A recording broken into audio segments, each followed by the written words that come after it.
Assalamualaikum warahmatullahi wabarakatuh. Bismillahirrahmanirrahim. Nur adalah denyut awal yang menyapa sebelum segalanya terbentuk. Cahaya pertama yang Allah hadirkan bukan sekadar kilatan, melainkan asal mula kehidupan. Penuntun bagi semesta yang kelak lahir dari kehendaknya. Inilah yang dikenal sebagai Nur Muhammad, cahaya yang menjadi fondasi setiap ciptaan, titik mula yang mengandung rahasia keberadaan. Ketika langit dan bumi belum menampakkan wujud, sebelum bintang memancarkan sinar dan lautan berombak, cahaya itu telah ada. Dari sinilah seluruh jagat raya teratur dalam harmoni, dan manusia kelak ditempatkan untuk menjadi saksi agar ia memahami asal-usul dirinya.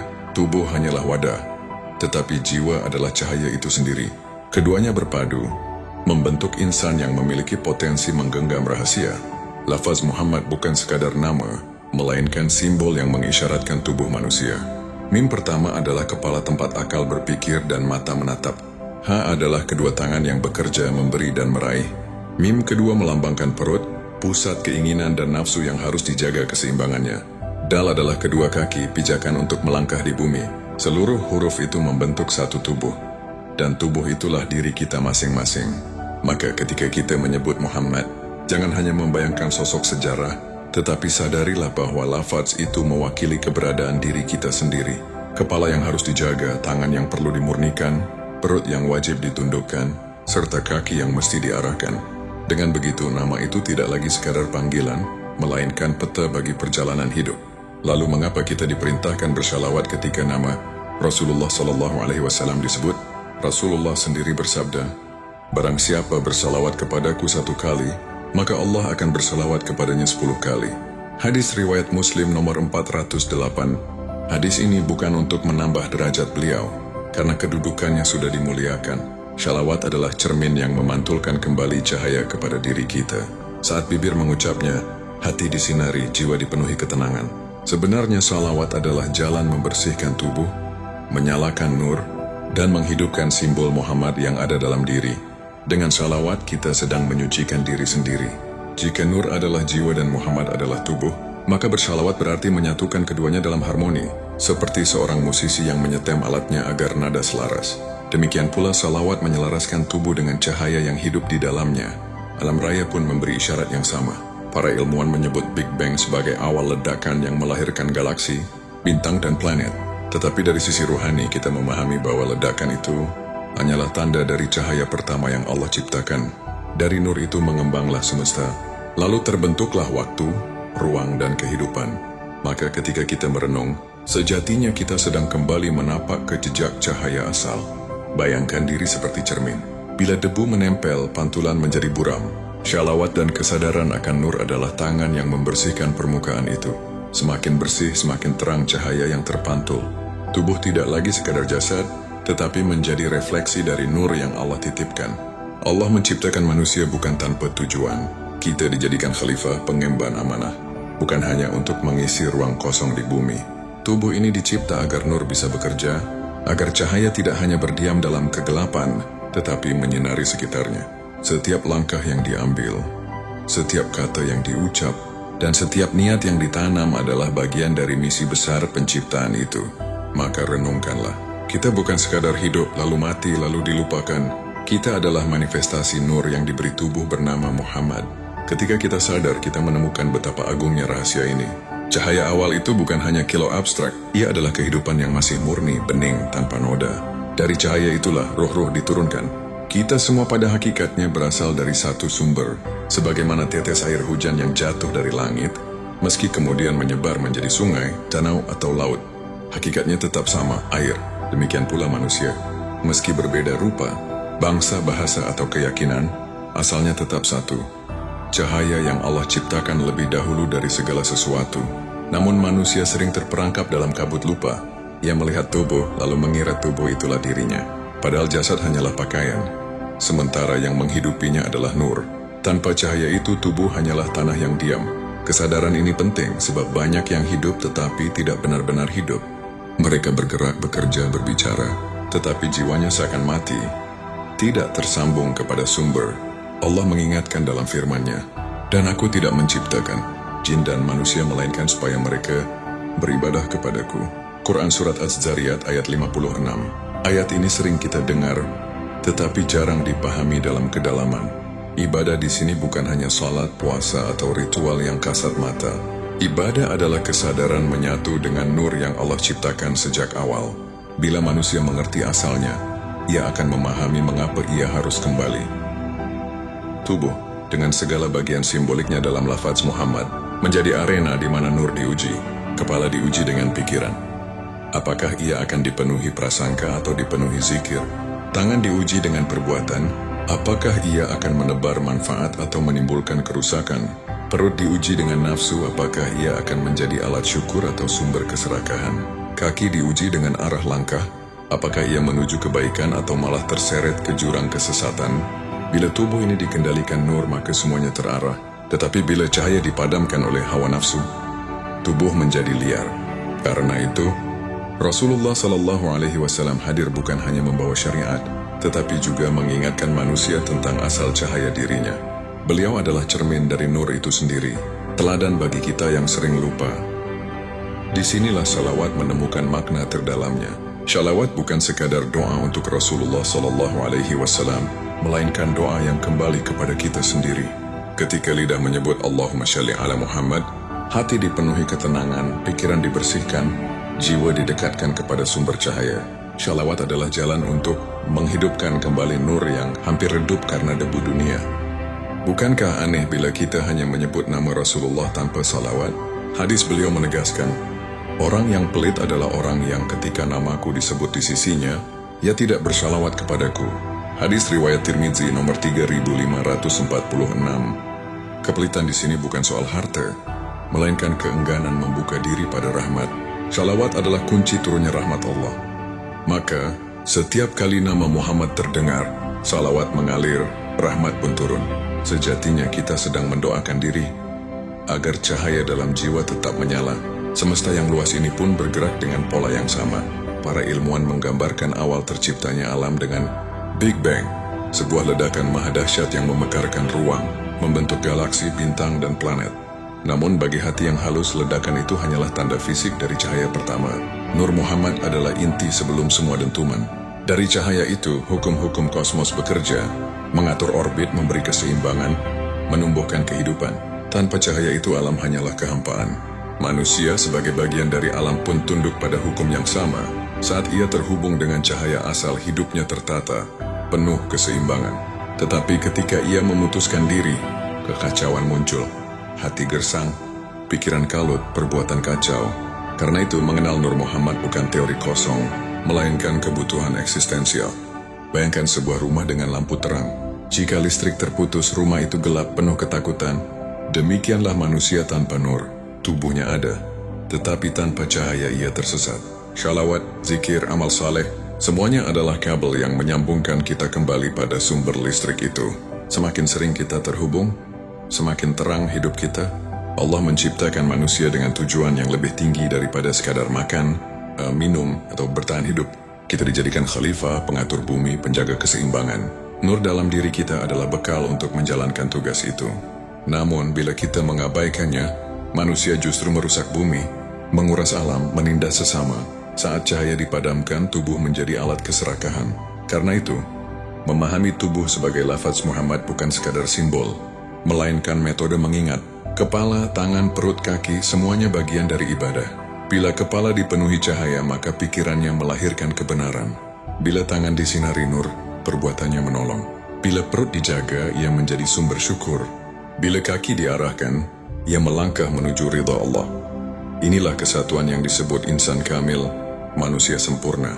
Namun kesempurnaan itu bukan berarti tanpa celah. Kita tetap manusia, penuh kelemahan. Justru kelemahan itu membuat kita butuh kepada Allah. Shalawat, doa, zikir, amal, semua adalah jalan untuk kembali. Nur yang ditanamkan Allah dalam diri kita akan terus membimbing selama kita tidak menutupinya dengan kesombongan. Maka jangan menunggu sempurna untuk kembali. Setiap langkah kecil adalah cahaya. Senyum kepada sesama, menahan marah, berbagi rezeki, mendengar dengan tulus, semua itu percikan nur. Bila percikan dikumpulkan, cahaya membesar. Pada akhirnya kita akan sadar, kita bukan sekadar tubuh, bukan sekadar nama, melainkan bagian dari Nur Muhammad yang sejak awal Allah ciptakan. Kesadaran tentang asal cahaya bukan sekadar pengetahuan, melainkan pintu menuju kehidupan yang lebih dalam. Ketika nur dalam jiwa mulai dikenali, segala hal di sekitar tampak berbeda. Alam yang sebelumnya dianggap benda mati, kini tampak bernafas. Pepohonan seolah mengajarkan kesabaran, air mengingatkan kelembutan, api mencontohkan kekuatan, dan angin mengajarkan ketundukan. Semua itu bukan kebetulan, melainkan cermin dari nur yang sama, yang menyalakan seluruh wujud. Tubuh manusia pun demikian. Ia dibentuk bukan tanpa makna, tetapi syarat simbol. Lafaz Muhammad yang mewakili jasad adalah tanda dari Tuhan agar manusia mengenal dirinya. Mim pertama mengajarkan bahwa pikiran adalah pintu awal. Apa yang ditanam dalam kepala akan mengalir ke seluruh tubuh. Ha mengingatkan bahwa tangan adalah alat utama dalam berbuat, menebarkan manfaat atau menimbulkan mudarat. Mim kedua melukiskan perut, pusat nafsu, tempat lapar dan dahaga menjadi ujian, dalam menunjukkan kaki yang menuntun arah langkah. Semua huruf itu membentuk satu nama agung, dan nama itu menempel pada diri kita masing-masing. Maka setiap kali nama Rasulullah SAW disebut, kita diminta bersalawat. Rasulullah bersabda, barang siapa bersalawat kepadaku 1 kali, maka Allah akan bersalawat kepadanya 10 kali. Beliau juga bersabda, orang yang pelit adalah orang yang ketika namaku disebut di sisinya, ia tidak bersalawat kepadaku. Kedua hadis ini menyingkap rahasia besar. Shalawat bukan kebutuhan Rasulullah, sebab beliau sudah dimuliakan oleh Allah. Shalawat adalah kebutuhan kita, agar tubuh ini tetap terhubung dengan nur. Setiap kali lidah mengucapkannya, hati disiram rahmat, pikiran disinari petunjuk, jiwa dipenuhi ketenangan. Dengan shalawat, manusia sedang membersihkan kaca diri, agar pantulan cahaya semakin jernih. Tanpa salawat, debu dunia menutupi nur, hingga tubuh yang seharusnya menjadi simbol Muhammad kehilangan makna. Itulah mengapa perintah bersalawat bukan sekadar adab, tetapi kebutuhan eksistensial. Namun banyak manusia terjebak pada pandangan lahiriah. Mereka memandang salawat sekadar ritual doa untuk Nabi. Padahal, setiap huruf salawat memantulkan kembali cahaya kepada pembacanya.